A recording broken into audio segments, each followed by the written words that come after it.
Assalamualaikum warahmatullahi wabarakatuh. Perkenalkan, nama saya Gisri Mayasari dengan NIM J1A119034 dari Fakultas Kesehatan Masyarakat Universitas Halu Oleo. Di sini saya akan menjelaskan mengenai kurang energi protein pada masyarakat pesisir kepulauan untuk memenuhi tugas mata kuliah Gizi Kesehatan Masyarakat Pesisir dan Kepulauan. Baik, langsung saja kita akan membahas mengenai kurang energi protein. Pertama-tama kita harus mengetahui pengertian dari kurang energi protein. Kurang energi protein atau biasa juga disebut dengan malnutrisi energi protein adalah kondisi di mana tubuh kekurangan makronutrien yang merupakan sumber energi termasuk protein. Protein adalah satu komponen penting bagi organisme hidup yang berperan untuk memberikan tenaga, membantu badan untuk pulih dan sembuh, serta memenuhi keperluan perut atau menghilangkan kelaparan. Anak-anak lebih rentan mengalami malnutrisi energi protein. Energi dan protein dapat diperoleh dari asupan makanan yang baik. Dalam sehari harus terpenuhi makanan pokok, lauk hewani dan nabati, sayuran dan buah. Fungsi energi dan protein antara lain untuk membantu proses pertumbuhan balita, baik pada psikis maupun motoriknya. Bila terjadi kekurangan energi dan protein pada tubuh balita, maka tumbuh kembang balita akan terlambat, tidak dapat tumbuh dengan baik. Beberapa gejala malnutrisi energi protein yang bisa timbul pada anak-anak adalah yang pertama, mengalami keterlambatan tumbuh kembang jika dibandingkan dengan anak-anak seusianya. Yang kedua, tidak aktif dan mudah lelah.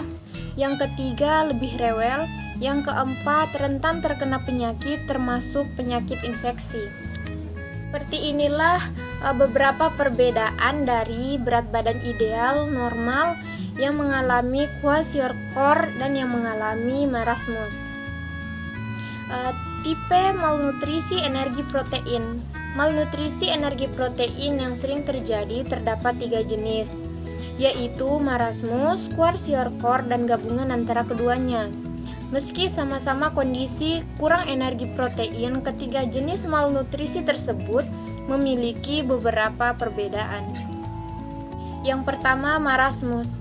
Marasmus adalah kondisi kurang energi protein yang disebabkan karena kekurangan asupan energi dan protein dalam waktu yang lama.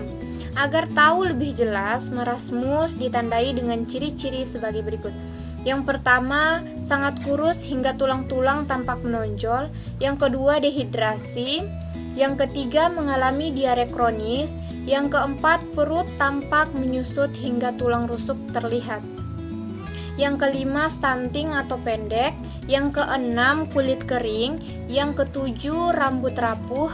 Yang kedelapan, terlihat lebih tua dibanding anak-anak seusianya. Yang kesembilan, kondisi kognitif terhambat. Yang kesepuluh, lemas dan kurang bertenaga. Yang kesebelas, infeksi saluran pernafasan. Yang kedua, kwashiorkor. Kwashiorkor ini merupakan kondisi malnutrisi di mana seseorang mengalami kekurangan asupan protein dalam waktu yang lama. Kondisi ini juga biasanya dialami oleh anak-anak. Kalau di Indonesia biasa disebut dengan busung lapar. Karena kekurangan protein, seseorang tidak akan terlihat kurus. Untuk lebih jelasnya, kwashiorkor memiliki beberapa ciri-ciri sebagai berikut. Yang pertama, rambut kering, tipis, rapuh, dan kemerahan seperti rambut jagung. Yang kedua, edema atau pembengkakan pada kulit akibat penumpukan cairan. Yang ketiga, perut membesar. Yang keempat, terdapat ruam pada kulit. Yang kelima, mudah marah. Yang keenam, mudah kelelahan dan ngantuk. Yang ketujuh, mengalami gangguan pertumbuhan. Yang kedelapan, terjadi infeksi karena kekebalan tubuh melemah. Yang kesembilan, kuku rapuh. Yang kesepuluh, massa otot mengalami penurunan. Yang kesebelas, diare. Yang kedua-belas, berat badan tidak bertambah. Selanjutnya yang ketiga, marasmus dan kwashiorkor. Tipe malnutrisi energi protein atau kurang energi protein juga ada yang merupakan gabungan dari marasmus dan kwashiorkor. Pada tipe ini, gejala atau ciri-ciri bisa muncul secara bersamaan. Selanjutnya, penyebab dan faktor risiko malnutrisi energi protein. Yang pertama, pola makan yang buruk. Misalnya saja, pola makan yang sangat sedikit yang menyebabkan kurangnya asupan sehingga kebutuhan gizi pun tidak terpenuhi secara optimal. Tidak hanya dari segi polanya, jenis makanan yang kurang beragam pun sangat berpengaruh. Yang kedua, kesehatan mental. Jika seseorang memiliki mental yang sehat, pasti kondisi makannya juga akan lebih baik. Sebagai contoh, orang yang stres atau mengalami tekanan bisa saja makan dengan sedikit karena tidak selera makan. Bahkan justru ada yang makan dengan berlebihan. Yang ketiga, masalah pada sistem pencernaan.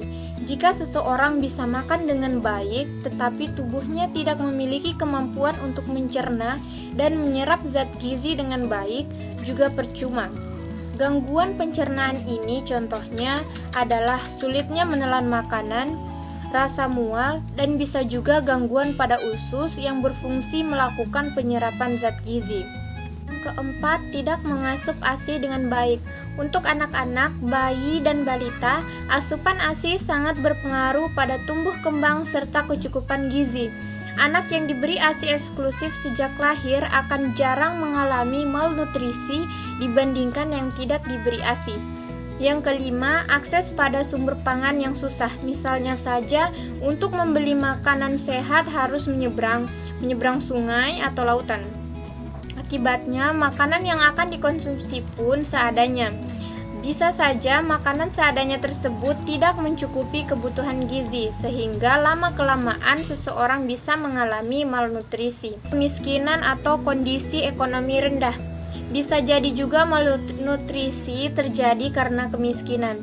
Sebuah keluarga dengan kondisi ekonomi rendah pastinya kemampuan untuk membeli makanannya terbatas. Akibatnya, keluarga tersebut bisa mengalami kelaparan yang berujung pada malnutrisi energi protein.